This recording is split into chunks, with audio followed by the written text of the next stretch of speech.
Pessoal, abrindo esse vídeo do dia 6 de dezembro com esse comentário surreal que acabou de acontecer na Globo, tá? Na Globo News, do Demetrio Magnoli. Só para que vocês entendam, hoje à tarde o STF formou maioria para negar aquele pedido que o Bolsonaro fez para tirar o Alexandre de Moraes da investigação sobre o golpe, tá? O presidente do STF afirmou que as vítimas dos supostos crimes apurados seriam a coletividade e não apenas Alexandre de Moraes.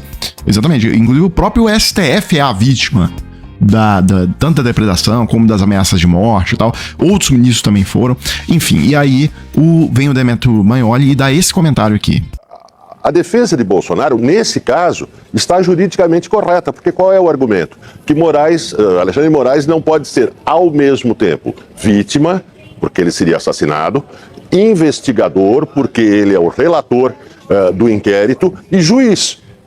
Bom, isso é um impedimento jurídico clássico. Se Moraes se declarasse impedido, como prevê os princípios do direito, isso não prejudicaria em nada a continuidade das ações, as sentenças e a necessária punição dos golpistas. Ao contrário, tornaria o resultado desse processo um resultado muito mais legítimo do ponto de vista político e muito mais embasado do ponto de vista jurídico. Mas o tribunal faz política o tempo todo. Se isso é um descalabro tão grande o que ele disse, vamos lá. Primeiro que você pegar o artigo 256 do Código de Processo Penal, tá lá, a suspeição não poderá ser declarada nem reconhecida quando a parte injuriar o juiz ou de propósito der motivo para criá-la. Aí a gente retoma o que aconteceu nesse caso, ou seja, o Alexandre de Moraes foi nomeado relator desse inquérito lá em 2019, e ali não havia animosidade com os bolsonaristas em relação ao Alexandre de Moraes, nada, tá? Aí a partir do momento que ele vira relator desse inquérito, ele começa a ser ameaçado de morte, hostilizado pelos bolsonaristas,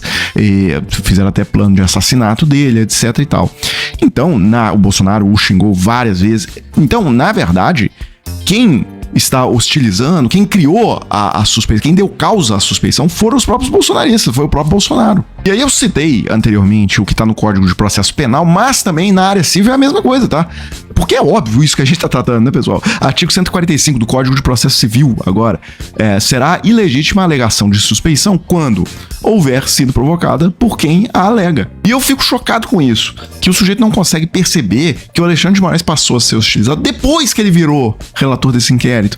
E mais, ele passou a ser hostilizado justamente por ser o relator desse inquérito, como forma, inclusive, de pressão, para intimidar o Alexandre de Moraes, para fazer com que ele não tomasse as decisões que tinham que ser tomadas, e etc. Eu já até falei aqui, se a moda pega, então, aí imagina, você tá numa ação judicial, ou como autor, ou como réu, mas você não gosta do juiz, tá? Você acha que com aquele juiz suas possibilidades de sucesso são reduzidas.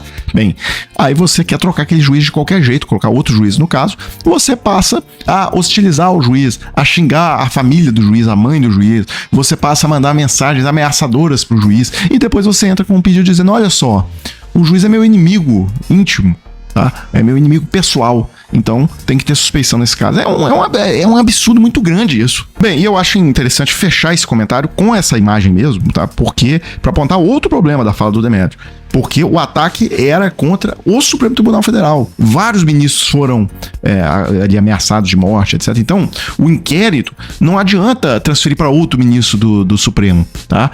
Até porque o Supremo é a instância final, ou seja, não tem mais para onde transferir esse inquérito. Então, o comentário do Demetrio é um absurdo, assim, de ponta a ponta. Bem, agora, por falar em absurdos, né, tem outro acontecendo que é realmente esse voto do Toffoli no processo sobre as redes sociais, e que vai ser acompanhado, já dá pra ver, quem tá acompanhando pela TV o debate, já dá pra ver que esse voto do Toffoli será acompanhado de Flávio Dino, Alexandre de Moraes e também de Fux.